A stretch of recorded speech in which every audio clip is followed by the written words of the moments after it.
I'm Samantha Andrews, 33 years old, and a single mother to my wonderful 5-year-old daughter, Emma. Never in my wildest dreams did I imagine my own father would call me the family disgrace during Thanksgiving dinner, and then throw us out into the freezing November night.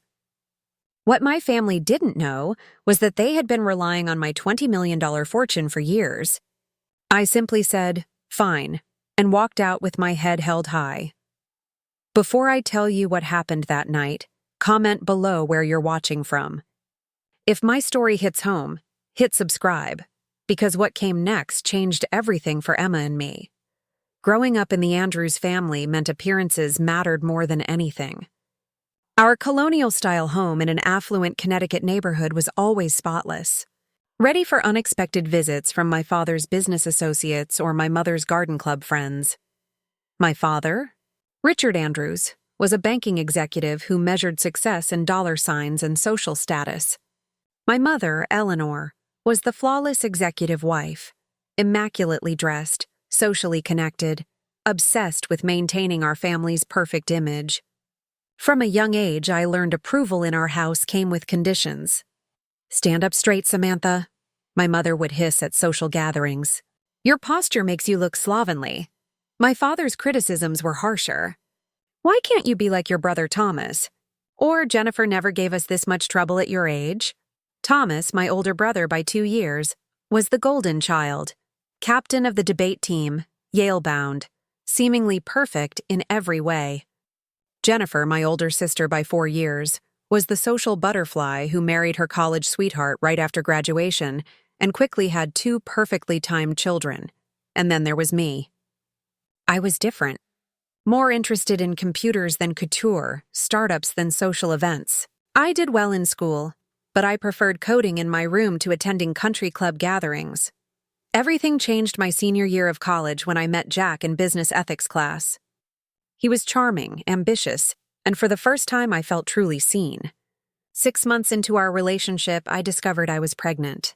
When I told Jack, he vanished, blocked my number, dropped our classes, disappeared completely. The call to my parents is burned into my memory. The silence after I told them lasted 27 seconds. I counted each one as my heart pounded. "You've always been determined to embarrass this family," my father finally said. "Come home. We'll figure this out." By figure out, he meant adoption or abortion. When I made it clear I was keeping my baby, the real punishment began. Cold shoulders at family events, thinly veiled lectures about ruined futures. My mother telling friends I was taking a break from school for health reasons. I somehow finished my degree, juggling online classes while caring for Emma. Those early days were brutal. I rented a tiny studio apartment and took freelance coding jobs, struggling to make ends meet. My family offered minimal support, occasional babysitting, always paired with judgment. What they didn't know was that during those sleepless nights, I was building something extraordinary. A startup idea I had been tinkering with since sophomore year began to gain traction. By Emma's first birthday, I secured seed funding. By her third, my company had been acquired, $20 million after taxes, but I kept it secret. I moved into a modest 3-bedroom house, told them I had a stable tech support job, and endured their condescension at every family gathering. I wanted them to accept Emma and me for who we were, not for my money. Meanwhile, I quietly became their financial lifeline. When my father's investments faltered during the recession, I anonymously covered their mortgage. When Thomas needed business capital, mysterious angel investors appeared. When Jennifer needed tuition for her children, scholarships materialized out of nowhere. Through it all, Emma grew into a bright, kind little girl, blissfully unaware of her grandparents' subtle cruelty. She loved visiting, oblivious to backhanded compliments or comparisons to Jennifer's children. This Thanksgiving, Emma was 5, and I was 30. I hoped time had softened my family's judgment. Emma had been buzzing with excitement for weeks, seeing her cousins, tasting her grandmother's famous apple pie. I told myself maybe this year would be different. Maybe they'd finally see us for who we truly were. I was wrong. Thanksgiving morning arrived bright and cold. Emma bounced on my bed at 6, eyes sparkling. "Is it time to go to Grandma and Grandpa's house yet?" she asked, her curly blonde hair tousled from sleep. "Not yet, sweetheart," I said, hugging her close. "We have plenty of time. I had spent weeks preparing. I ordered a case of my father's favorite Bordeaux. Gifts for everyone, a handcrafted leather portfolio for him, a designer scarf for my mother, educational toys for my niece and nephew. After breakfast, I called my mother to confirm arrival. Her voice was tense. "We're eating at 4 sharp. We'll be there by 2, Mom. Can I bring anything?" Jennifer's handling the side dishes.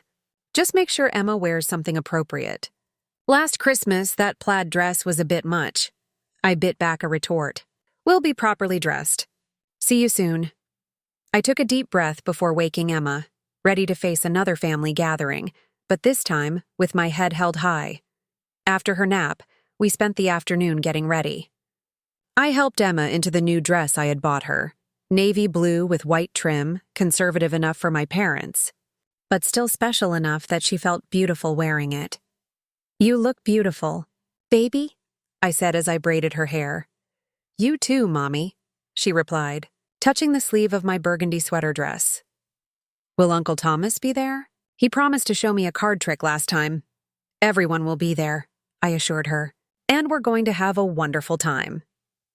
The drive to my parents' suburban home took 45 minutes. Their stately colonial had perfect landscaping and a circular driveway, where my father insisted all cars be parked in order of arrival, his Mercedes always taking its prominent spot by the front steps. What my family didn't know was that I had been covering their mortgage for the past 3 years after my father's investment portfolio took a devastating hit. Without my secret help, the house they prided themselves on would have been lost. We arrived 15 minutes early. Emma clutched her small gift bags as we walked to the door. I balanced a case of wine and my own packages, taking a steadying breath before ringing the bell.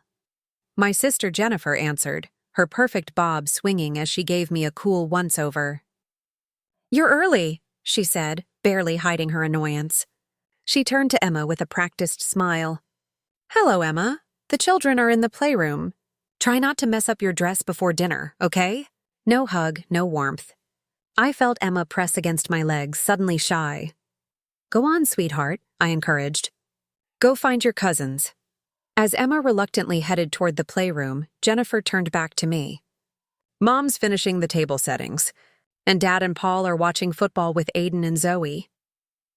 Jennifer's children, ages 7 and 9, were enjoying privileges Emma wasn't. My brother Thomas emerged from the kitchen, drink in hand. At 32, he had our father's tall build and commanding presence. "Well, if it isn't the little sister," he said, giving me a brief, formal side hug. "Still at that tech support job?" "Still going strong," I replied with a tight smile. "Not mentioning that I now owned the company and employed over 50 people. Good for you. Hanging in there," he said, his tone condescending, as if answering phones was a step up from total failure. "Let me take that wine to Dad," I said, heading toward the kitchen to greet my mother. From the study, I caught my father's voice. "She's early, of course. Probably has nowhere else to be. Did you see that dress on the child? At least it's not another inappropriate outfit." I froze, my chest tightening. Then I straightened my shoulders. I would not let them ruin this day for Emma. I plastered on a smile and continued walking. In the kitchen, my mother arranged cranberry sauce in a crystal dish. At 60, Eleanor Andrews still maintained her slim figure and highlighted blonde hair. She looked up as I entered. "Samantha, you're early," she said, the same cool tone as always. "Hi, Mom. Happy Thanksgiving." I set down my packages and leaned in to kiss her cheek. She allowed it stiffly. "Those go in the dining room. We're exchanging gifts after dinner this year. Jennifer thought it would be more civilized," she said. "Of course," I replied, gathering the packages. "Can I help with anything?" "Jennifer and I have it under control. Why don't you check on Emma? Make sure she's not disturbing Aiden and Zoe's game time." I nodded, letting the familiar disappointment settle in my stomach. Still, I reminded myself, this was just the beginning of the evening. Things could improve. I just needed to stay positive and keep Emma's spirits up. In the hallway, I overheard Jennifer and my father in hushed tones. "She's wearing a nice dress." "At least," Jennifer said. "God knows how she afforded it on her salary. Probably maxing out credit cards again," my father replied. "Some people never learn financial responsibility." I hurried past, cheeks burning at the irony.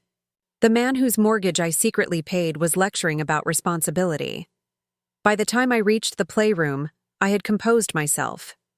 Emma sat alone in a corner, flipping through a picture book while her cousins played a video game, deliberately excluding her. "Hey, sweetheart," I said brightly. "Having fun?" Her small smile didn't reach her eyes. "Aiden says I'm too little to play their game," she murmured. My heart ached, but I kept my voice upbeat. "Well, why don't we go see if Grandma needs help in the kitchen? I bet she'd love to show you how to fold the napkins into those fancy shapes you like." Hand in hand, we walked back to the kitchen. I made a silent promise to Emma. No matter what happened tonight, I would shield her from the harsh truths of our family's treatment. She deserved to believe in warmth and acceptance, even if the reality fell short. At precisely 4 hours, my mother rang the small silver bell, a wedding gift from her mother. The sound cut through the house, summoning everyone to the dining room. Emma squeezed my hand as we made our way to the elaborately set table. The seating arrangement was telling. My father sat at the head, my mother at the opposite end. Thomas and Jennifer, along with their spouses and children, occupied the middle seats, the positions of honor.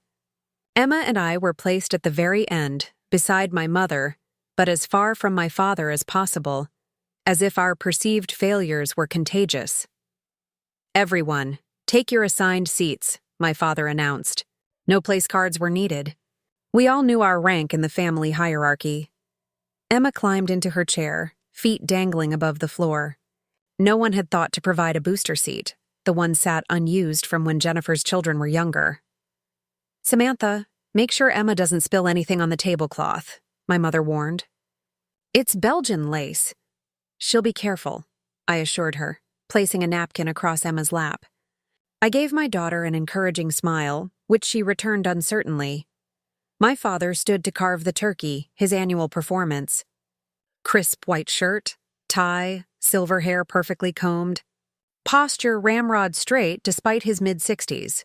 "Before we begin," he announced, crystal glass in hand, "I'd like to propose a toast to our family and all our blessings this year." He then methodically listed each family member's achievements. To Thomas, whose financial consulting firm landed the Westbrook account last month. To Jennifer, whose charity gala raised over $50,000 for the Children's Hospital. To Paul, who had just made partner at his law firm. To Aiden, who had secured a spot on the travel soccer team. And to Zoe, who had received the citizenship award at school. He paused deliberately, skipping over Emma and me, and finally landing on Eleanor, whose tireless dedication kept these family gatherings running smoothly. The omission hung in the air, obvious, intentional. Emma looked up at me, confusion written across her face. "What about us, Mommy?" She whispered a little too loudly in the sudden hush. Jennifer's husband, Paul, chuckled. "Out of the mouths of babes," he said, his tone sharp enough to make it clear he found Emma's question inappropriate rather than innocent. "Well," my father said with a tight smile, "I suppose we can acknowledge Samantha's persistence in her current role. Consistency has its merits." The backhanded compliment stung, but I smiled for Emma's sake. "Thank you, Dad. Emma and I have had a good year." "And what grade are you in now, Emily?" my mother asked, misnaming my daughter as she often did. "I'm Emma, Grandma," my daughter corrected politely. "I'm in kindergarten. My teacher says I'm reading at a second-grade level." My mother replied, non-committally. "Aiden was reading at a third-grade level at your age, wasn't he, Jennifer?" And so it went. Every conversation looped back to the accomplishments of Thomas, Jennifer, or their children. When I mentioned Emma's talent for drawing, Jennifer immediately pulled out her phone to show everyone Zoe's artwork displayed in the school lobby. When I tried to discuss a book I'd recently enjoyed, Thomas interrupted to talk about a financial article he'd been quoted in. The food was passed around with the best portions. pointedly served to everyone except Emma and me. My father's remarks grew sharper as he worked his way through a second glass of the expensive Bordeaux I had brought. "So, Samantha," he said during a lull, "have you thought about providing Emma with a proper father figure? A child needs stability, you know." I set down my fork carefully. Emma has stability. We have a lovely home, a good routine, plenty of love. But no man in the house, he pressed. How is she supposed to learn proper family values? Before I could respond, Jennifer jumped in. "Speaking of family values," she said, casting a meaningful glance at her husband, "we have an announcement." All eyes shifted to my sister, who placed a hand on her still flat stomach. "We're expecting baby number 3 next June." The table erupted with excitement. My mother clapped her hands together in delight. My father stood again, proposing another toast. Emma looked at me, sensing the stark contrast between the warm reception of Jennifer's news and the cold acknowledgement of our existence. "That's wonderful news," I said sincerely. Despite everything, I didn't begrudge my sister her happiness. "Congratulations, Jennifer and Paul." "Thank you," Jennifer said, barely glancing my way before turning to our mother. "We're thinking of converting the guest room into a nursery. I was hoping you could help with the design, Mom." "Of course. Oh, this is just wonderful. Another grandchild." My mother beamed pointedly, ignoring that Emma was also her grandchild. As dessert was served, Thomas cleared his throat. "Since we're sharing good news, I have an announcement as well. Henderson Financial has offered me a directorship. It comes with a significant salary increase and stock options." Another round of congratulations followed. My father even teared up, a gesture I'd never seen for any accomplishment of mine. "This calls for the good scotch," he declared, retrieving his prized bottle from the cabinet. While he was gone, Emma tugged at my sleeve. "Mommy, can I tell everyone about my art prize at school?" "Of course, sweetheart," I encouraged. Emma sat up proudly. "I got a blue ribbon for my painting. It's going to be in the winter art show." An awkward silence followed before my mother said, "That's nice, dear."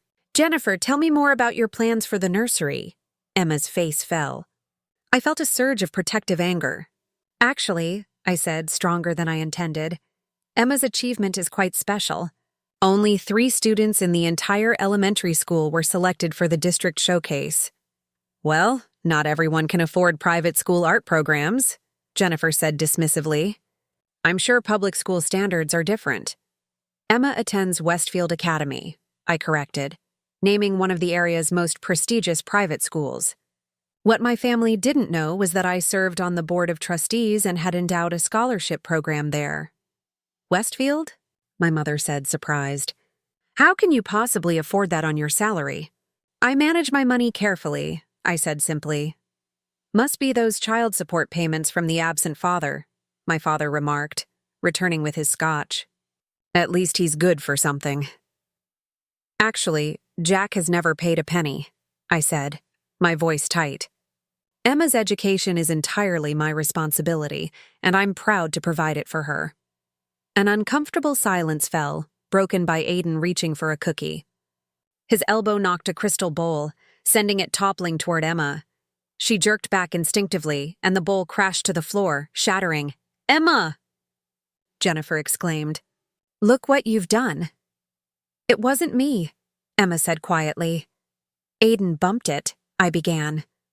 "Don't blame my son for your clumsiness," Jennifer snapped. I opened my mouth to defend Emma, but my father's voice cut through the room like ice. "That was your grandmother's crystal, Samantha.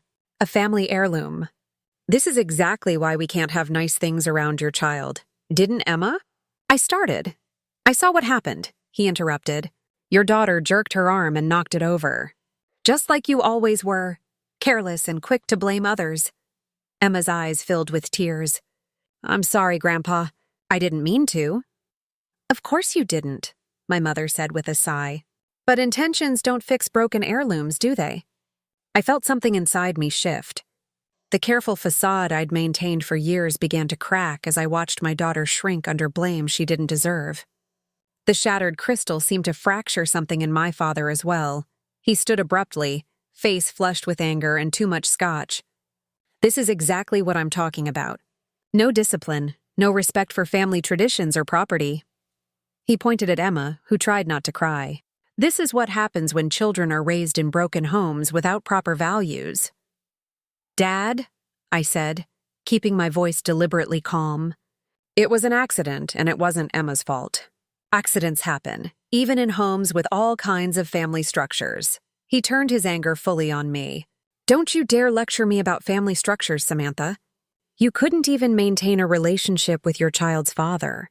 You got pregnant out of wedlock and refused to fix your mistake. Emma is not a mistake, I said, a dangerous calm settling over me. Look at you, he continued, ignoring me. 30 years old, no husband, no real career, living off who knows what in that shabby house of yours. Sending your child to a school you can't afford. Drowning in debt, just like always. Irresponsible with money. Thomas shifted uncomfortably. Dad, maybe this isn't the time. No, my father interrupted. I'm tired of tiptoeing around. Tired of pretending at every family gathering. Your sister is a disgrace to this family, Thomas. Always has been. Headstrong, rebellious, refusing to follow the path we set for her. Richard, my mother said weakly, but he waved her off. Do you know what my colleagues say? They ask about Thomas's business, Jennifer's charity work, and then they get that look. The pitying look when they remember. She has another daughter, the single mother. The family embarrassment. Each word hit like a physical blow, but I stayed composed, even as I felt Emma trembling beside me. And now, he gestured at the broken crystal. She's raising her daughter to be just as careless, just as disrespectful of family traditions. That's enough, I said quietly. Is it? He turned to face me fully. Is it enough, Samantha? Because I've had enough. Enough of your sullen presence at family gatherings. Enough of watching you raise that child without proper guidance. Enough of the embarrassment you bring to our family name. Jennifer, apparently emboldened by his tirade, added, You've always thought you were special, Sam, that the rules didn't apply to you. But look where it got you, a dead-end job. No husband, struggling to give your daughter what our children have naturally, a proper home. That's what children need, my father continued. 2 parents, stability, values, not whatever it is you're providing in that little house of yours. Emma was openly crying now, silent tears streaking her face. I put my arm around her shoulders and stood up. We're leaving, I said calmly. Running away just like always, my father sneered. Can't face the truth, can you? The truth is, you've never accepted Emma or me for who we are, I said. And I'm done letting you make us feel small. My father's face flushed red. You want to know who made you small, Samantha? You did, with your poor choices and stubborn refusal to listen to those who know better. And now you're doing the same to your daughter. Emma buried her face against my side, her small body shaking with sobs. Get out, my father suddenly shouted, slamming his hand on the table, silverware leaping. Get out of this house, you ungrateful, disrespectful piece of trash, and take your ill-mannered child with you. A stunned silence fell over the table. Even Jennifer looked shocked. Richard, my mother, said faintly, It's Thanksgiving. I don't care, he spat. I want her out of my house. The family disgrace. That's what you are, Samantha, a disgrace to the Andrews name. I looked around the table at their faces. My mother, pale and silent. Thomas, uncomfortable but unwilling to intervene. Jennifer, a mix of shock and smug satisfaction. Her husband, Paul, staring at his plate. Even the children frozen, witnessing years of simmering resentment explode. I took a deep breath, gathering my dignity like armor. Fine, I said simply. I turned to Emma. Get your coat, sweetheart. We're going home. But, Mommy, she whispered, tears choking her voice. What about Grandma's pie? There will be other pies, I promised, my heart breaking at her innocence amid such cruelty. That's right. Run away, my father called after us as I led Emma to the foyer. I helped her into her coat, collected our purse and car keys. My hands were steady, though inside I felt a storm. At the front door, I turned to face the family who had followed us into the hallway. "You know," I said quietly, "for years I wanted nothing more than your approval, your acceptance. I wanted Emma to have the family I thought I had growing up. But now I see that was an illusion. This isn't a family. It's a hierarchy of judgment and conditional love." "How dare you—" my father began, but I held up my hand. To my surprise, he fell silent. "Emma and I deserve better than this. We deserve love that doesn't come with stipulations or criticism. Thank you for making that clear today." I opened the door and guided Emma into the cold November evening. I could hear my father still shouting behind us, but his words no longer hurt. In the car, Emma's tears fell freely. "Why does Grandpa hate us, Mommy?" "He doesn't hate us, sweetheart," I said, starting the engine. "He just doesn't understand us. And that's not our problem anymore." Driving away from the house I'd been secretly keeping from foreclosure, I made a decision that would change our lives forever. It was time to stop hiding my success, stop enabling their cruelty, and build a life based on genuine connection, not obligation. That night, we checked into a luxury hotel. I ordered room service, a Thanksgiving feast just for the two of us. We ate ice cream sundaes in fluffy robes while watching animated movies. As Emma finally drifted off, exhausted from the day, I made a series of calls that would set our new plan in motion. Morning sunlight streamed through the suite windows, casting golden patterns across the plush carpet. Emma was still asleep, curled up in the king-sized bed, her blonde curls spread across the pillow. I'd been awake for hours finalizing the details of our new beginning. My phone buzzed with an incoming call from Diane, my executive assistant, a fact my family didn't know, believing she was just a friend on the rare occasions they'd met her. "Morning, Sam," she said when I answered. "I've arranged everything just as you requested. The Miami house is being prepared. Your office there will be ready by Monday, and Emma's school transfer is underway. They're excited to have her join mid-year." "Thank you, Diane," I replied quietly, careful not to wake Emma or alert anyone else to the other matter. "I've contacted your financial team. They're waiting for your final authorization to terminate all support from the Shell Corporation. Just say the word." I took a deep breath.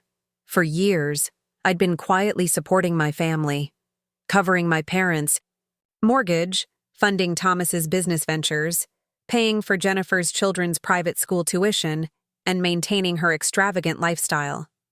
All through carefully constructed shell companies and anonymous scholarships, ensuring no one could trace it back to me. "Do it," I said firmly. "Terminate all financial support effective immediately." "Are you sure? It's going to be a shock for them." "I'm sure," I answered. "It's time they felt real consequences." After hanging up, I called Michael, my financial advisor. "Sam, I got your email. Are you certain? This is a huge shift in your financial structure." "I've never been more certain of anything," I replied. "No more anonymous support. No more hiding my success. It's time for honesty." "All right," he said. "I'll dissolve the shell corporations and redirect those funds into your foundation account. Your family will start receiving notices about overdue payments within days." "Thank you, Michael." As I ended the call, Emma stirred, rubbing her eyes. "Mommy, where are we?" "At a hotel, remember? We had our own Thanksgiving dinner here last night." Her face clouded as memories of the previous evening returned. "Are we going home now?" I sat beside her on the bed and took her small hands in mine. "Actually, I was thinking, we might have a new adventure. How would you feel about moving to our house in Miami, the one by the beach we visited last spring?" Her eyes widened. "The one with the swimming pool and the big palm trees? That's the one." "But what about school? And your work?" "There's a wonderful school in Miami that would love to have you. And I can work from anywhere. That's one of the perks of being the boss." She tilted her head. "You're the boss? I thought you just helped people with computer problems." I smiled, realizing how much I'd hidden, even from my own daughter. I do help people with computer problems, but I actually own the company. I'm the person in charge of everyone. Like a queen? She asked, eyes bright with newfound understanding. Something like that, I laughed. And you know what? I think it's time everyone knew that. Over breakfast, I explained to Emma in simple terms that we were wealthy, but had kept it a secret from the family. I told her we were starting a new life in Miami, where we could be ourselves without hiding anything.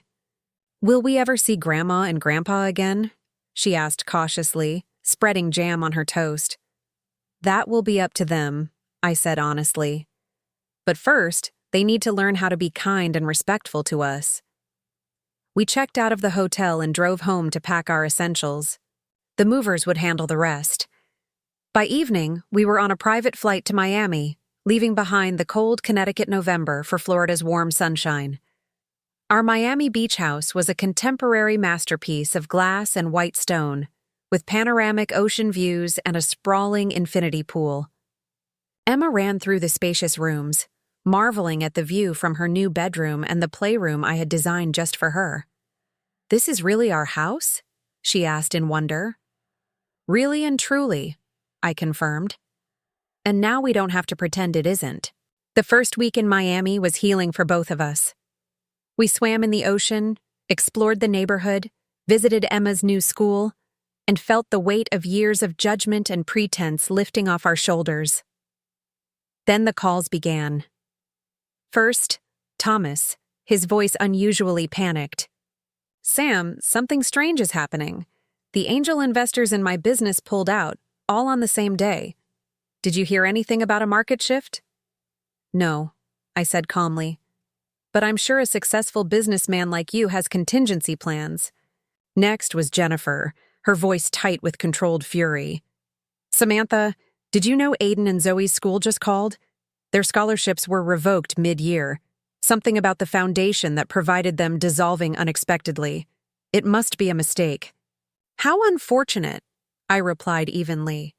"I hope you and Paul can figure something out." My mother called 3 days later, her voice trembling. "Samantha, something terrible has happened. We've received a foreclosure notice on the house. Your father, he's beside himself.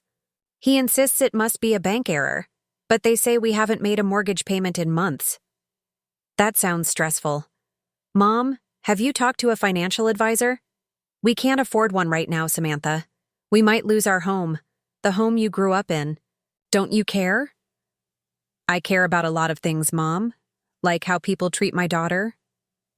There was a long, heavy silence on the other end. Finally, a week after Thanksgiving, I got the call I had been waiting for. My father's voice was, stripped of its usual authority, almost unrecognizable in its desperation. "Samantha," he said without preamble, "something's very wrong. The bank claims we haven't been making mortgage payments, yet the statements show they've been paid. Thomas's business is collapsing. Jennifer says the children's school tuition came due all at once. It's like someone is systematically destroying this family." "That sounds serious," I said, watching Emma draw on our beachfront terrace. "Have you considered that maybe the financial foundation of your lives wasn't what you thought it was?" "What are you talking about?"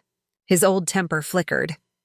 "Dad, where do you think the money has been coming from all these years? After your investments tanked during the recession, after Thomas's first 3 businesses failed, after Jennifer and Paul started living far beyond their means.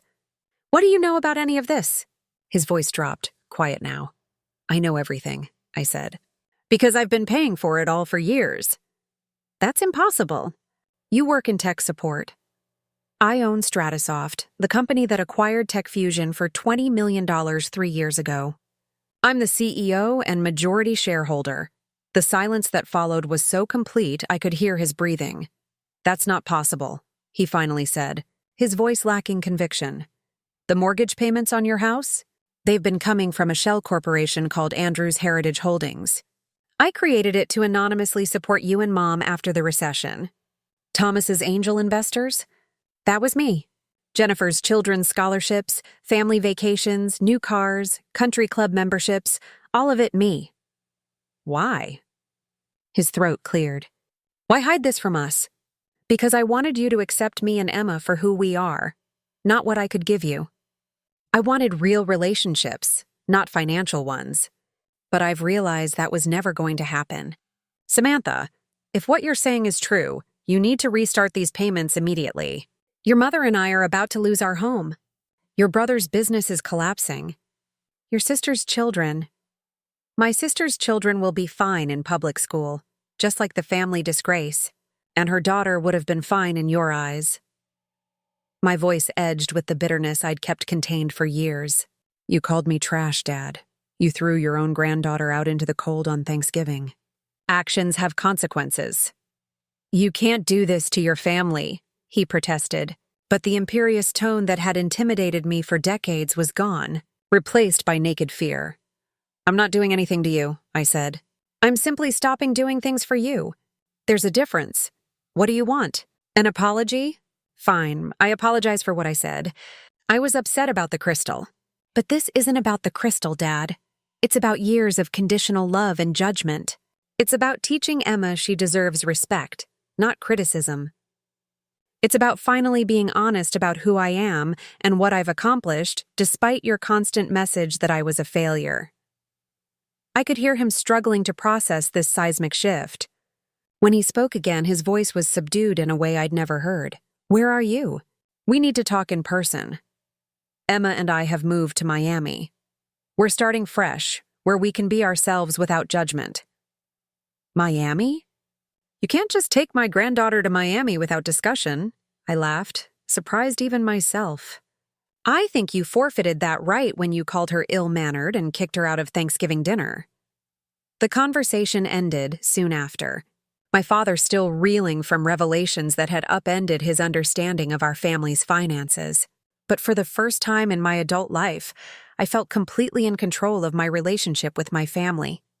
That night, as Emma and I watched the sunset from our beachfront terrace, she looked up with serious eyes. Are Grandma and Grandpa and Aunt Jennifer and Uncle Thomas going to be okay? I stroked her hair gently. They'll have to make some changes, but yes, they'll be okay. They just won't be living off our money anymore. Was that a secret? That we were giving them money? It was. But I don't think we need any more secrets between us, do we? She shook her head solemnly. No more secrets. Just us being us. Just us being us, I agreed, hugging her close as the last rays of sun disappeared beyond the horizon. December in Miami was a revelation. While Connecticut would have been buried in snow, Emma and I spent weekends on the beach, collecting shells and building sandcastles in light sweaters. The warmth of the sun mirrored the warmth growing in our hearts as we embraced our authentic lives. Emma thrived at her new school, Wellington Preparatory Academy. Teachers encouraged her artistic talents and academic curiosity. Without the shadow of judgment, she blossomed, making friends easily. Returning home each day bubbling with stories about art projects and science experiments. I launched my company's Miami office and began a long-passioned project, developing affordable coding curricula for underprivileged schools. Evenings were no longer spent worrying about family perception. I focused on building a genuine support network. Our neighbors, the Ramirez family, had twin daughters Emma's age, and soon playdates and family dinners became routine. I joined a women's business mentorship group and found friendships with women who valued ambition rather than criticizing it. For the first time, I wasn't hiding any part of myself. Meanwhile, my family's situation continued to unfold. Calls and messages shifted, from anger to desperation to tentative attempts at reconciliation. My mother reached out first. 2 weeks before Christmas, her voice lacked its usual crisp efficiency. Samantha, she said softly, I've been doing a lot of thinking since everything happened. That's good to hear, Mom. Your father isn't handling this well. His pride is, well, you know your father. I do, she admitted. But this isn't about his pride. It's about respect. A long silence followed before she spoke again. I miss Emma, she finally said, her voice small. I find myself thinking about her drawings on the refrigerator, the way she used to help me arrange flowers. Her admission surprised me. She'd never been demonstrative with her children or grandchildren. "She misses you too," I said. And it was true. Despite everything, Emma asked about her grandmother regularly. "I'd like to see you both. I could come to Miami. Just me." I paused, considering her request carefully. That might be possible, but we'd need some ground rules. Ground rules? She sounded uncertain. Yes. No criticism of our life choices? No comparisons to Jennifer's children? No subtle digs about Emma lacking a father figure. Just acceptance of us as we are. Another pause. "I think I can manage that." And surprisingly, she did. A week before Christmas, Eleanor Andrews arrived in Miami, looking smaller, less intimidating than I remembered. She brought gifts for Emma, carefully chosen art supplies instead of the usual educational toys she favored, and made a visible effort to connect with my daughter on Emma's terms. On her second day, as we watched Emma swim in the pool, my mother turned to me with tears in her eyes. "I've been a terrible mother to you, haven't I?" Her blunt admission left me momentarily speechless. "You always wanted me to be something I wasn't," I finally said. "I could never quite measure up to the daughter you had in mind," she admitted, twisting her wedding ring. "I thought I was helping you, pushing you toward what I believed would make you happy and successful. I never considered that your definition of those things might be different from mine. And now I see." She gestured toward the beach house, the pool, the life I had built. "Now I see that you knew exactly what you were doing all along. You've built an extraordinary life, Samantha, on your own terms. It wasn't a complete reconciliation, but it was a beginning." By the time she left, we had established a tentative new relationship, one based on who we actually were rather than who she had always wanted me to be. Thomas was next. His business was on the verge of collapse. Swallowing his pride, he called to ask for advice, not a handout. "I don't understand how you did it," he admitted during a video call. "Built something so successful from scratch." "Hard work," I said, "and understanding what people actually need versus what you think they should want." "I've never been good at that," he said with surprising self-awareness. "I've always been busy trying to impress Dad. How's that working out?" I asked gently. He laughed ruefully. "Not great." He was different now, quieter. Sometimes I caught him staring at my old college photos. "I think he misses you," he said. "He misses the idea of controlling me." "Different from missing me," I corrected. Thomas considered this. "Or maybe he's realizing what he lost by trying to control you all these years." Over the following weeks, Thomas and I developed a new kind of sibling relationship. I didn't rescue his business, but I connected him with advisors who could help him restructure it more sustainably. He began to see me as a peer rather than the little sister who had messed up, and I discovered I enjoyed his company when it wasn't clouded by competition or judgment. Jennifer proved the most resistant to change. When she finally called, her voice was tight with barely contained anger. "Do you have any idea what you've done?" Aiden and Zoe had to leave their school mid-year. "Do you know how traumatic that is for children?" "About as traumatic as being called ill-mannered and thrown out of Thanksgiving dinner," I suggested. "That's different. Emma is younger. She probably doesn't even remember." "She remembers," I said firmly. "Children always remember when they're made to feel unwelcome." "So this is revenge? Punishing my children for something their grandfather said?" "This isn't punishment, Jennifer. It's reality. Paul makes a good salary. You live in a beautiful home.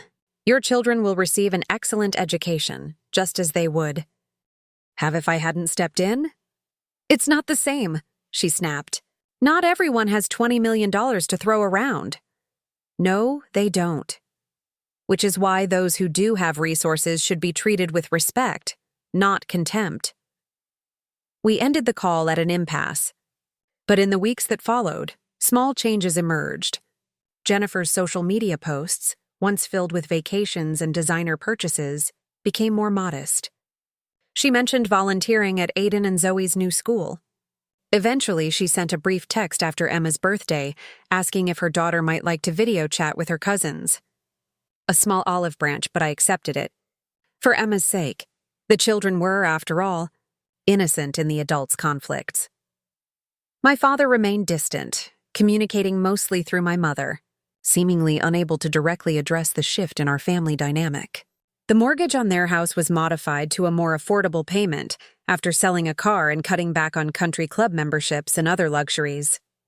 Through Thomas, I learned he'd taken a consulting position to supplement his retirement income, his first real work in years. As Christmas approached, Emma and I planned our first holiday in our new home.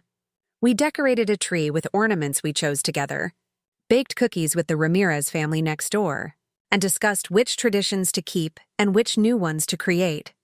"Will we see Grandma and Grandpa for Christmas?" Emma asked one evening as we hung stockings by our beachfront windows, a makeshift spot in the absence of a fireplace. "Not this year, sweetheart," I told her. "But Grandma might visit again in January." "What about Grandpa?" she asked.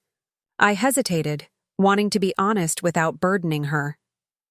"Grandpa is still learning some important lessons about treating people kindly. When he's ready, he can visit too." She considered this solemnly. "People can change if they really want to, right?" "Yes," I said, hugging her close. "People can change if they want it badly enough." We hosted Christmas dinner for our new friends and neighbors, filling our home with laughter and warmth. Watching Emma confidently explain her artwork to our guests, I realized we had created something my parents' perfectly decorated home had always lacked, a space where people felt valued for exactly who they were. Later, after Emma went to bed, I sat on our terrace overlooking the moonlit ocean, reflecting on how completely our lives had transformed in just 1 month. The Thanksgiving call had freed us from pretense, but the true liberation had been internal. The courage to live authentically and demand the respect we deserved. My phone buzzed. A text from my father, the first direct communication since our confrontation. "Merry Christmas to you and Emma," it read. "Your mother shows me the pictures you send. The house looks nice. Hope you're both well." It wasn't an apology. It wasn't a reconciliation. But it was acknowledgement, without criticism or judgment. And for now, that was enough. I texted back a simple, "Merry Christmas," and returned my gaze to the ocean, feeling a sense of peace settle over me. We had created a home where Emma would grow up knowing her worth wasn't defined by others' expectations, where respect must be earned, not demanded, and where family could be defined by love and acceptance, not obligation and judgment. It was the greatest gift I could have given her, and myself. 6 months after that fateful Thanksgiving dinner, Miami's summer heat wrapped the city in a warm embrace. Emma had completed her first semester at Wellington Prep with glowing reports from her teachers and a growing circle of friends. Her artwork had been featured in the school's spring exhibition, and her self-confidence blossomed with each passing day. I sat on our beachfront terrace, watching her build an elaborate sandcastle with the Ramirez twins, her laughter carried by the sea breeze. The change in her was remarkable. Gone was the hesitant child who second-guessed herself, replaced by a vibrant, assertive little girl who knew her own mind. The healing hadn't happened overnight. In the first weeks after Thanksgiving, Emma had frequent nightmares, being yelled at, feeling not good enough. We worked through them together, with the help of a gentle child psychologist specializing in family trauma. Gradually, the nightmares faded, replaced by dreams of ocean adventures and flying through clouds. My own healing journey was more complex. Years of conditioning had taught me to seek approval from people fundamentally incapable of giving it. That couldn't be undone in a single moment of courage. Some days, old doubts crept in, questioning whether cutting off financial support and revealing my success had been the right choice. But those moments grew fewer as I built a life centered on authenticity rather than appearance. I expanded my company's educational initiatives, creating a foundation specifically designed to support single parents in tech. The work was deeply fulfilling, a way to transform my painful experiences into something that could help others. My relationships with my family evolved in ways I never imagined. My mother visited monthly, each time slightly more relaxed, more genuine. During her last visit, she actually kicked off her shoes to walk barefoot on the beach with Emma, something the Eleanor Andrews I grew up with would never have done publicly. Was so concerned with what others thought, she admitted that visit. I never stopped to ask myself what I actually wanted. Thomas rebuilt his business on a smaller, sustainable scale, and we developed a surprisingly collaborative professional relationship. He consulted on some of my foundation's initiatives, bringing financial expertise to complement my technical skills. For the first time, we worked as partners rather than competitors. Jennifer remained distant, but even she began to thaw. After initial resentment about her children's changed circumstances, she eventually acknowledged that they were adapting well. Aiden had discovered a talent for science, and Zoe had made friends with a more diverse group of children. I still think you could have warned us, she said during one of our infrequent calls. But I suppose we wouldn't have listened anyway, I replied. Then there was my father. Richard Andrews had been the last to reach out meaningfully, his pride a formidable barrier. Life, however, has a way of putting things in perspective. For him, it came in the form of a minor heart attack in April, a warning as his doctor called it. I flew to Connecticut immediately, sitting in the hospital waiting room with my mother while he underwent tests. When I finally saw him propped up in his hospital bed, looking smaller and more vulnerable than ever, something shifted. You came, he said, surprise in his voice. Of course I came. You're still my father. He was quiet for a long moment, machines beeping softly in the background. I've been thinking a lot lately, he finally said. About choices, about what matters in the end. I waited. It's not the house. Or the country club membership, he said. When you're lying in a hospital bed thinking you might die, none of that matters at all. What does matter? I asked gently. His eyes, so much like my own, met mine directly. Family, he said. Not the way I defined it. Not appearances or achievements. Not following a prescribed path, but knowing there are people who care if you live or die. It wasn't exactly an apology, but coming from Richard Andrews, it was revolutionary. In the weeks that followed, as he recovered and adjusted his lifestyle, we began rebuilding our relationship, one careful conversation at a time.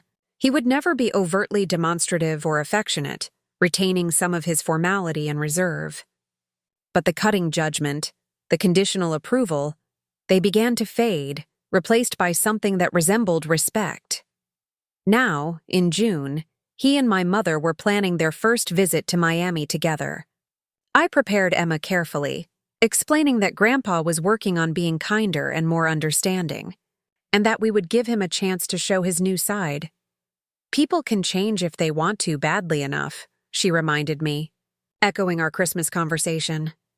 Maybe Grandpa wants to change, I said. I think he does, she said, and we can appreciate that effort while still protecting ourselves. That was perhaps the most profound lesson I'd learned through this journey. Forgiveness doesn't require vulnerability. Boundaries aren't punishment, they're protection. And love can exist alongside clear expectations of respect. I created a foundation called New Beginnings, providing resources, mentorship, and community for single parents. Through this work, I met dozens of women and men with similar experiences of judgment and rejection. Many had internalized the message that their non-traditional families were somehow lesser, that they had failed by not meeting conventional expectations. You taught me I don't have to accept that narrative, one young mother told me at a foundation event. I can define success on my own terms. Hearing my journey reflected in others' experiences reinforced a universal truth. We all need acceptance, and we all have the right to define family in ways that nurture, rather than diminish us. Emma and I had created our own definition of family, one that included her grandparents, aunt and uncle to varying degrees, but also encompassed neighbors, colleagues, friends, and our broader community. A family defined by mutual respect and genuine care, not obligation or biology alone. As the sun set over the ocean, painting the sky in brilliant oranges and pinks, I called Emma in from her sandcastle building. The Ramirez family was coming over for a barbecue, and we needed to prepare. Mom, she said, walking hand in hand with me back to the house. Are you happy we moved here? Looking down at her sunlit face, so open and trusting, I felt a surge of gratitude. Incredibly happy, I said. Are you? She nodded enthusiastically. I like being able to just be me, and I like that you're just you too. That's the most important thing I've learned, I said, squeezing her hand. Being truly yourself is worth more than trying to be what someone else wants you to be. Even if they're family? She asked, her piercing insight catching me off guard. Especially if they're family, I confirmed. Because real family loves you for exactly who you are, not who they wish you'd be. That night, surrounded by friends who had become family, watching Emma laugh and play without judgment, I reflected on how a moment of crisis had led to liberation. My father's cruel words at Thanksgiving had been painful, but they became the catalyst for breaking free from patterns of pretense and seeking approval that could never be earned. The $20 million had never been the real issue. Money had simply been the tool I used to try to buy my family's acceptance. By revealing my success, I hadn't just changed their perception of me. I had changed how I saw myself and what I would accept in relationships. As our guests departed and Emma prepared for bed, I received a text from my father. Looking forward to seeing you and Emma next week. Been practicing my sandcastle building skills. A simple message, free from criticism or judgment, representing a transformation I once thought impossible. Not perfect, not complete, but genuine. Mom, can you read me a story? Emma called from her bedroom. Coming, sweetheart, I replied, putting down my phone and moving toward the sound of her voice. Toward the future we were building, one authentic moment at a time.